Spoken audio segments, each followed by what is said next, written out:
Past death rode a Niagara County highway tonight. 65-year-old Blossom Hurl of State Street in Gasport was killed in a two-car collision on Route 31 in Gasport. She was a passenger in a car driven by her husband, Anthony, who was charged with failure to yield the right-of-way. The odyssey of Peggy Say continues. Tonight, the Batavia woman is on the island of Cyprus, but this weekend she goes to Damascus, Syria. There, she will urge the Syrians to use their considerable diplomatic muscle on behalf of her brother and 4 other American hostages. Eyewitness Newsman Dan Housley reports via satellite from Cyprus. Peggy Say is packing her bags again. This time she's headed for Syria. Say has been fishing for a visa and an invitation from that Middle Eastern power for some time. And she says Syria coming front and center in the hostage negotiations is good news. I think for the first time we do see a light at the end of the tunnel. That resolution will hopefully come in the near future. Say says she has no indication whether she'll meet with Syria's President Hafez Assad, but for now there are meetings here on Cyprus. Today, Say met with the Greek ambassador here. His country played a key part in landing the Syrian invitation. I'm certainly grateful to the Greek government for their intervention, and the Athens office was notified that our visa could be picked up there, and then they found out we had come on to Nicosia. So that certainly tells you they had a big part. Yes. Say was also hosted by Cyprus's President of Parliament. Say says you can never have too many friends. I don't know what we can do, but if there is anything that we can do, there is no question that we shall do it. Say will take off for Damascus Sunday morning. She says she'll take with her no fear and no reservations.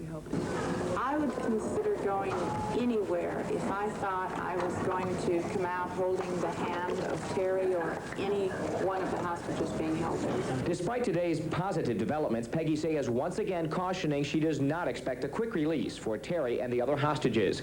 With no word from them in the last 9 months, she says the chance to simply restore some form of communication with the captives will be enough. In Cyprus, Dan Housley, Channel 7 Eyewitness News, Nightcast. An American missionary abducted by Muslims in the Philippines has been released unharmed. The Reverend Brian Lawrence, a Presbyterian evangelist, was grabbed by gunmen 8 days ago. His freedom came 1 day after a group of Filipino nuns was released by another Muslim group. Lawrence says he was treated well and no ransom was paid. There are reports tonight President Reagan is redrafting U.S. policy toward South Africa. But sources close to the White House say Mr. Reagan still opposes economic sanctions against the Pretoria regime. Instead, Reagan will reportedly call for talks between the U.S. and militant blacks in South Africa. The film Hail Mary, which depicts a modern-day version of the Virgin Mary and Joseph, has drawn fire from religious groups wherever it has played. And that was the case tonight when the film opened at the Williamsville Cinema Theater. Eyewitness News reporter Sheila Mahoney was there. It turned out to be a 3-hour prayer session. Some 150 faithful from various Catholic and Christian organizations rallied together and against Hail Mary, the film showing for the first time at the Williamsville Cinema. The thing that makes my hair stand the most is the fact of the Immaculate Conception being denied so by Joseph. The demonstrators carried signs, rosary beads, even statues to show their devotion to Mary and their disapproval of how she's portrayed in the film. As the storyline goes, Mary is a basketball player and a gas station attendant. Gabriel arrives at the station in a taxi driven by Joseph to tell her she's expecting. It's scenes like that have the Buffalo Diocese bothered. Touches on beliefs that are very central to the Catholic Church. And by doing that, any author, any filmmaker would have to be very sensitive to the beliefs of so many hundreds of millions of people throughout the world. Although there are nude scenes, there is no industry rating for the film, which some moviegoers said is a work of art. I saw the film. It was very sensitive and profound and very interesting, and I'm mystified by the objections. I wonder if any of these people have seen the film. Managers here would say little, except that Hail Mary is not a box office smash so far. The first show was not well attended. Only about 15 people showed up. Managers here say the movie will run until Thursday, and demonstrators say they'll be back tomorrow night. In Amherst, Sheila Mahoney, Channel 7 Eyewitness News. And tonight, shivers are running up the spine of the sex film industry in this country because of the discovery that a popular porn star performed in dozens of movies while she was still a minor. Tracy Lords, whose real name is Christy Nussman, may have turned 18 in May. If that is the case, she has been performing in pornographic films since she was 15. The Adult Film and Video Association immediately pulled all films and videos in which Lords performed before 1986, and they braced for harsh treatment. The impact of this situation with respect to Ms. Lords, assuming that it is true, will undoubtedly be capitalized on by those branches of government whose agenda included closing down as much as possible the adult entertainment industry. Law enforcement says that organized crime has reaped billions in the video market, and local and federal officials have put obscene tapes high on the priority hit list. Lords has appeared in both Playboy and Penthouse magazines. The distributors of her films are all based in the San Fernando Valley. When the kids in Kokomo, Indiana go back to school in September, it appears AIDS victim Ryan White will be going along with them. Tonight, a group of parents says it has given up its legal fight to keep the teenage AIDS victim out of the classroom. A Philadelphia judge has told striking garbage workers who ignored a back-to-work order that they are in contempt of court and warned them they will lose their jobs if they don't return. So, beginning at 7 o'clock tomorrow morning, garbage crews will put down their picket signs and begin picking up garbage. Is it tourism or terrorism? In the last couple of days, 3 area Niagara Falls, New York tour information booths have been the targets of fire bombs. One owner was lucky enough to find the bomb before it was lit. The other 2 booths suffered extensive damage, but no one was hurt.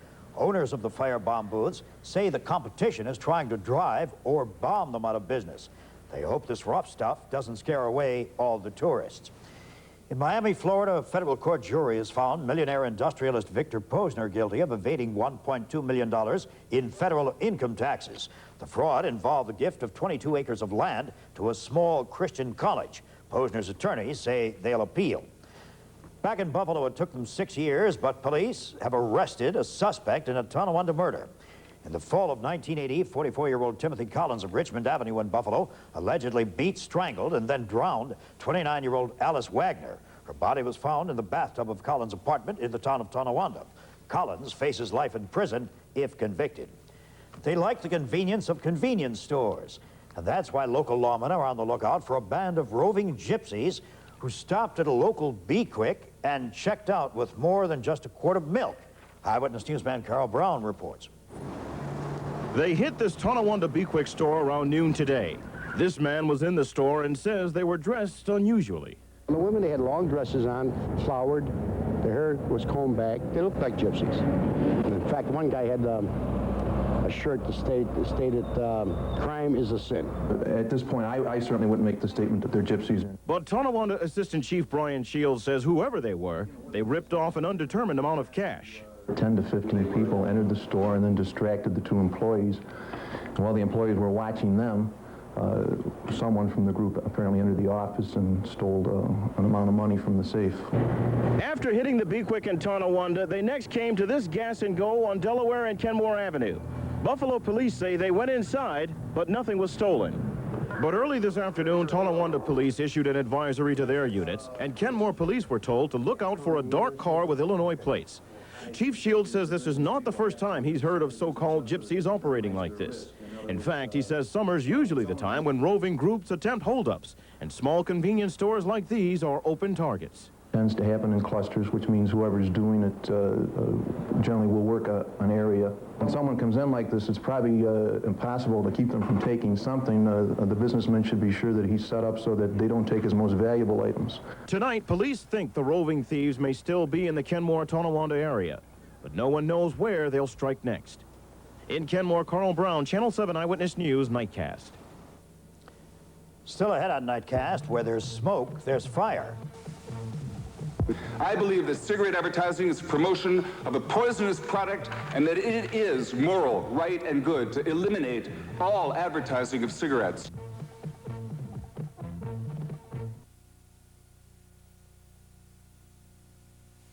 This is David Horowitz. If you're tired of getting ripped off, let your voice be heard.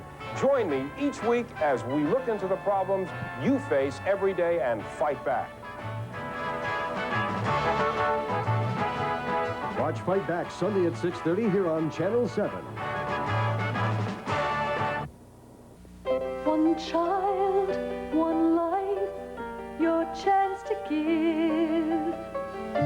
one hope, one dream, a chance to live. You know, I used to wonder how I could help, how I could make a difference to a child.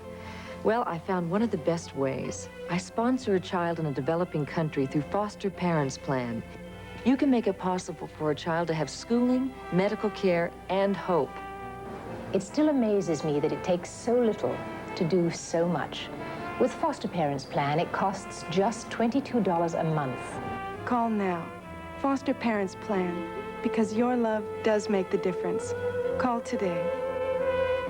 It's gonna be a little better world, one wonderful day.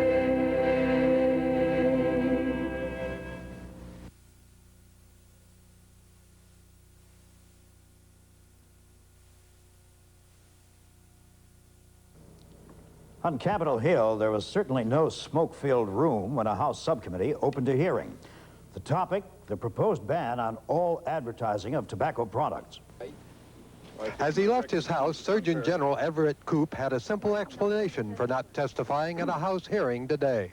Because as you read the newspapers and the press releases, you find the government does not like its witnesses to appear with the private sector, and when I appear next week, it will be with other members of the government. At the hearing, members of Congress and a panel of doctors gave their support to bills banning all tobacco ads. And they showed samples which they said violated tobacco industry guidelines by correlating smoking with the good things of life. Industry supporters said the ads only promote brand loyalty, not increased usage.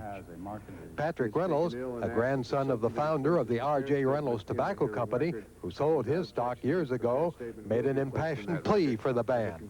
I believe that cigarette advertising is promotion of a poisonous product and that it is moral, right, and good to eliminate all advertising of cigarettes. And Victoria Brenner, the daughter of actor Yul Brenner, showed the public service announcement her father, a heavy smoker, made shortly before he died of lung cancer. Dick Sanders, ABC News, Washington. On the Eyewitness News political beat tonight, officials of the AFL-CIO made a quick trip across the Empire State, endorsing candidates at various stops along the way. In Buffalo, state AFL-CIO President Edward Cleary threw his group support to Stan Lundeen, Democratic candidate for lieutenant governor. Democrat James Kane is Labor's choice for Congress. Up next in Eyewitness Sports, the Bills are back. And the great white shark takes a bite out of the record book.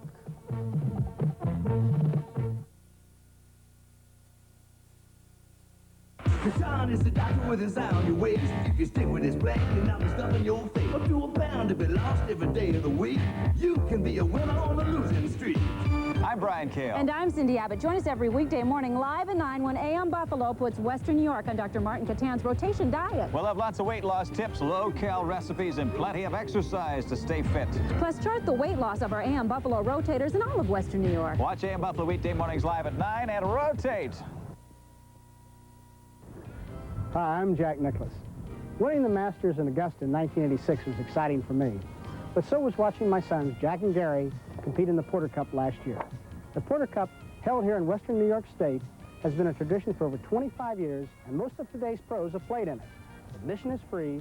The site is Niagara Falls Country Club in Lewiston, New York, through the end of July. If you want to see some great golf, see the Porter Cup.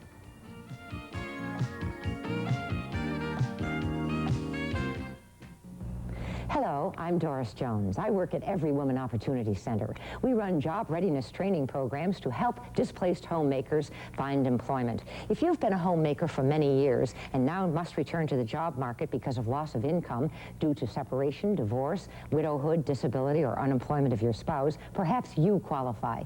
We run job search training programs at 4 locations in Western New York. Call me for information, 847-8850.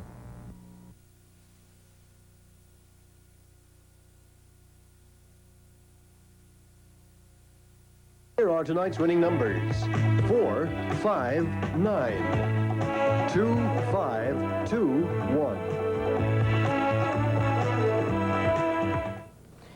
In Allegheny County tonight, it was up, up, and away for the 10th annual Great Wellsville Balloon Rally.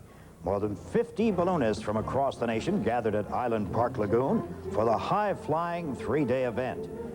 You early birds can catch the next colorful flight tomorrow morning at 6:30. Or if you prefer to sleep in, you can wait until 6 tomorrow night. That's what Rick and I are going to do. Wait until 6 tomorrow night, right? We'll sleep in. Well, the Denver Zephyrs weren't sleeping tonight. They shut down the Bisons in the 9th inning after the home club had loaded the bases with nobody out, and that preserved a 4-2 Zephyr victory. There was some shower activity earlier in this ball game. It sent many of the fans for cover, but the game never stopped. Buffalo scored first in the bottom of the first inning when Darrell Boston singled to bring in Ivan Calderon. Brian Clark was breezing for the first 3 innings, but he ran into trouble in the 4th inning. The Zephyrs got the bases loaded. Terry McGriff singled in 1 run. Dave Van Gorder hit into a double play, but it scored another to give Denver a 2-1 lead. And then Paul O'Neill singled, and that scored Lloyd McClendon, and the Zephyrs had their victory. For Denver, 4 runs, 12 hits, no errors. Buffalo, 2 runs, 8 hits, an error. Mike Knox gets the win. His 6th against 7 losses. Brian Clark, the loser. He's 2-3. Same 2 clubs tomorrow night at War Memorial Stadium. Former Bison Joel Skinner gave the Chicago White Sox a 3-1 lead over the Yankees tonight with a 3-run homer in the 2nd inning, but it didn't hold up because Mike Pagliarulo hit a 3-run shot of his own in the 4th, and that sparked the Yankees to an 8-4 victory. Pagliarulo's 22nd homer of the year and his 6th in his last 11 games. Yankees 8, White Sox 4. Detroit shut out Texas 5-0. Minnesota 7-3 over Baltimore there in the 9th. Kansas City was managed by Mike Ferraro. He's in there on an interim basis tonight.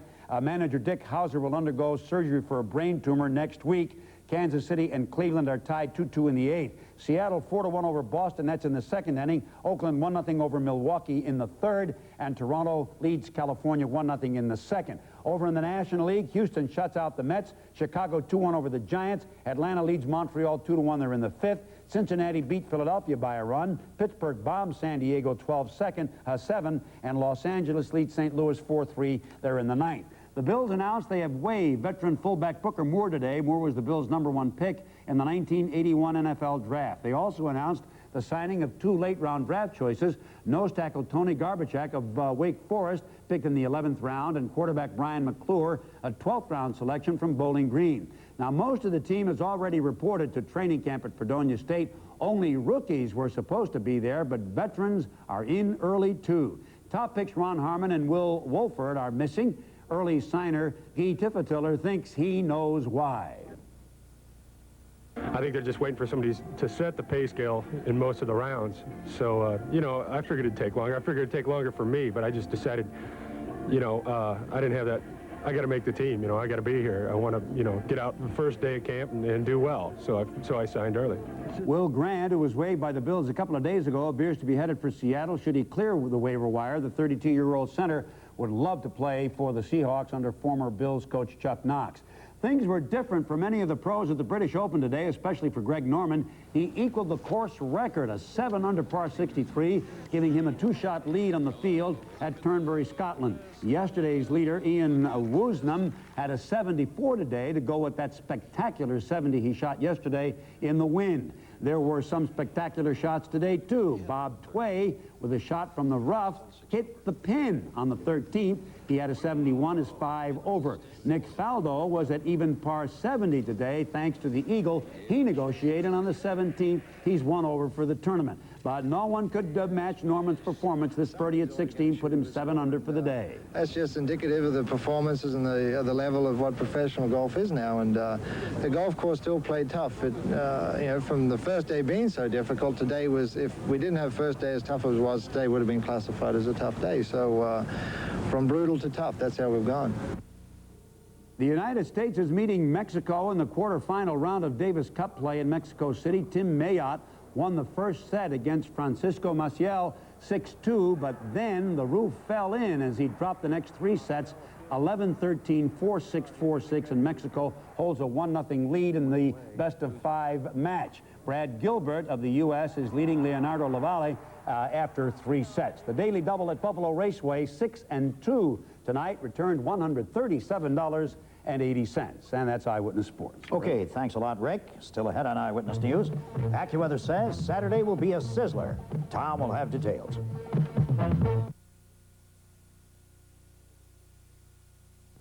On the next Merv Griffin Show, I'm joined by Vincent Price. Mine, I went to Yale. That's a college in the East. Oh, I know it very well. They make locks right there. Singer, dancer, Hinton Battle.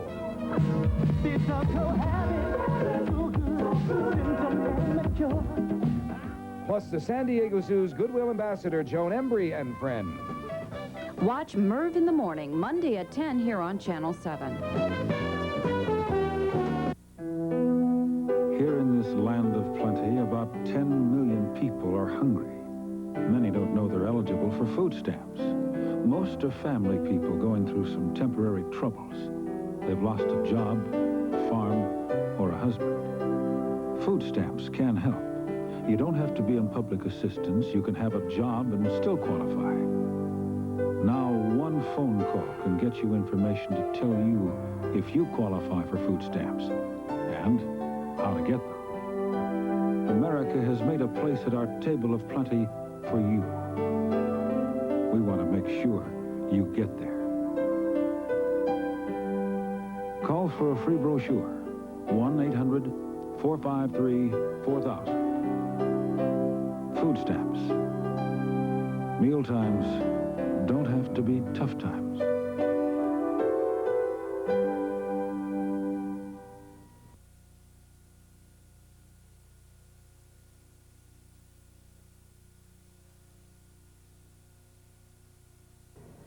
Tornado watchers in the Minneapolis-St. Paul area got a rare show this afternoon.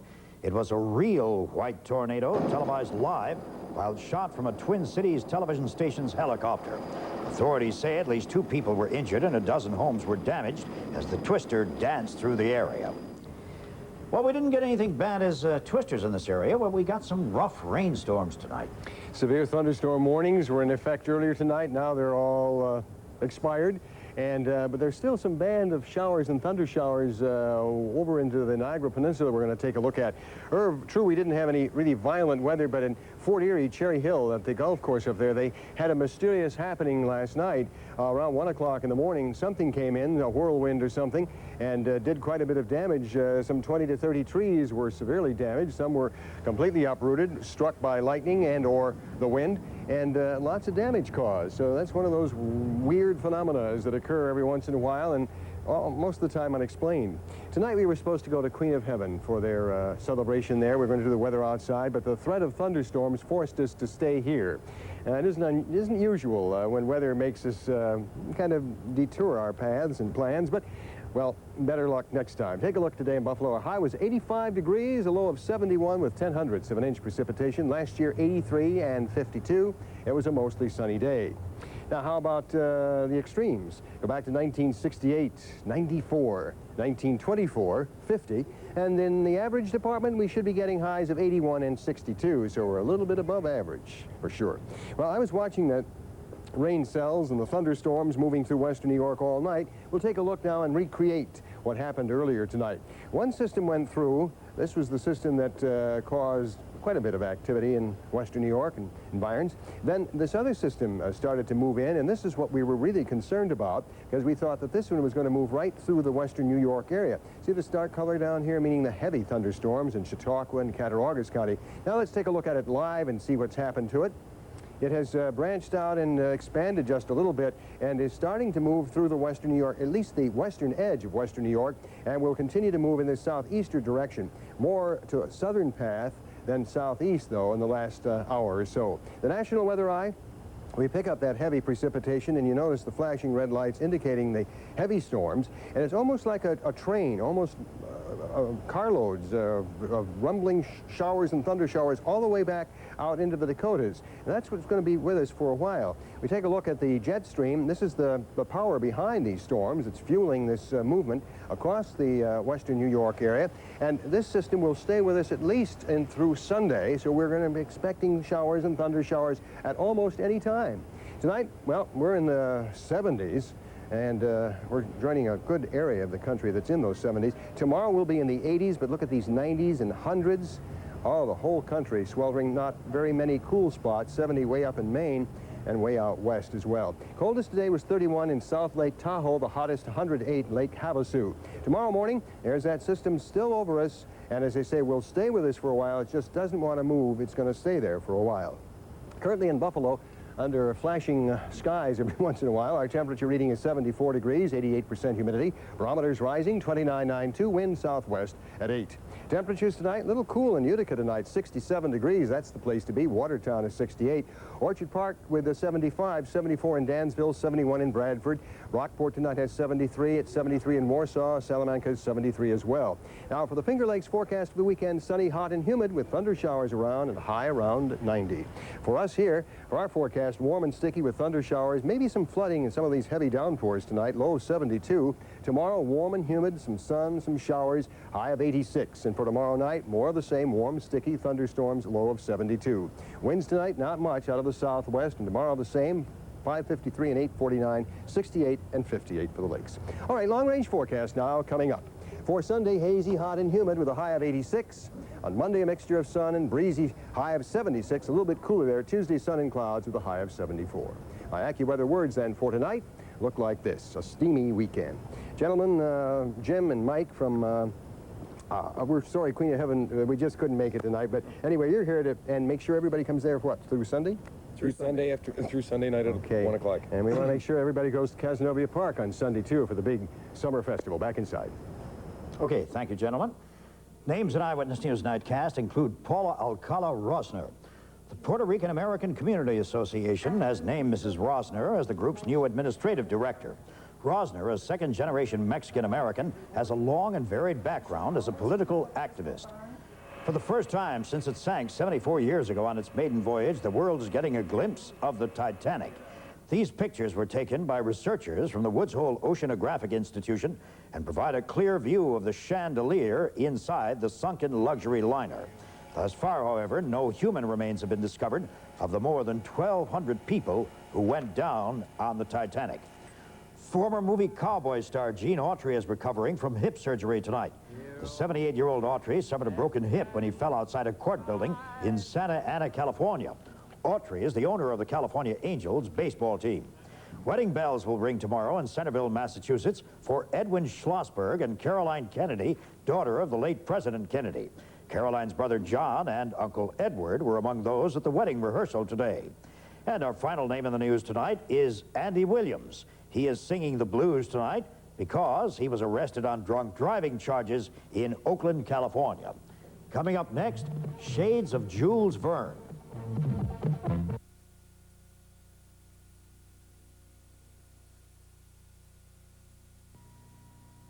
Shays Buffalo Theater, in conjunction with Channel 7 and WBEN Radio 930, presents Steppin' Out with Shays, featuring Grammy winners, the Manhattan Transfer. Be part of the excitement Saturday, August 2nd at 8 p.m. when the Manhattan Transfer and Buffalo Swing perform outside at downtown Buffalo's Niagara Square. Tickets for Steppin' Out with Shays are on sale now for $3 at all Ticketron locations or by calling Shays at 847-0050. Proceeds to benefit Shays Buffalo Theater, entertaining you for 60 years.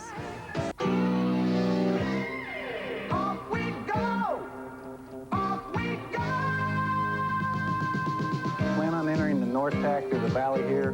We'll go to the CP, contact Nell 73. And 2, we'll be going to IP 804.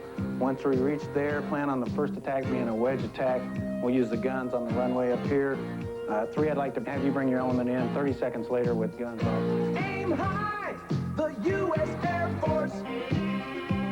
Red, what I'd like you to do is bring your guys up here to 802. The United States Air Force offers opportunities for education and training.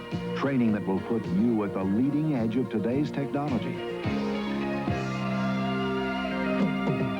Find out how you can become part of today's Air Force. See your Air Force recruiter today. Aim high in the Air Force. The U.S. Air Force.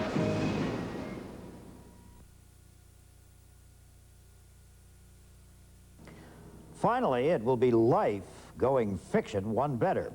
British balloonist Julian Knott is planning a round-the-world non-stop trip in a balloon, taking 18 days.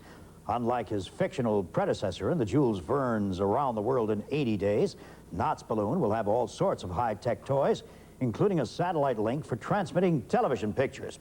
And if you have an adventuring background, Knott says he's looking for a navigator. And now, as we don our Queen of Heaven Carnival hats...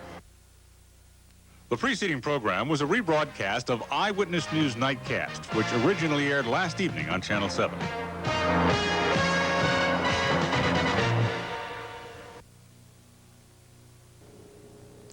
Our help is in the name of the Lord, who made the heaven and earth. Our help, our hope for the future, our ground of confidence in all trials, present and to come, is in the name of the Lord, who made the heaven and earth, our Creator and our Preserver. He is immensely great in His creating work. Did He create all that we see, and can He preserve us from all evil which we cannot see? Yea, He has done so, and rendered us help in that moment of jeopardy. He is our help and our shield. All nature cries, trust ye in the Lord forever. For the Lord Jehovah, there is everlasting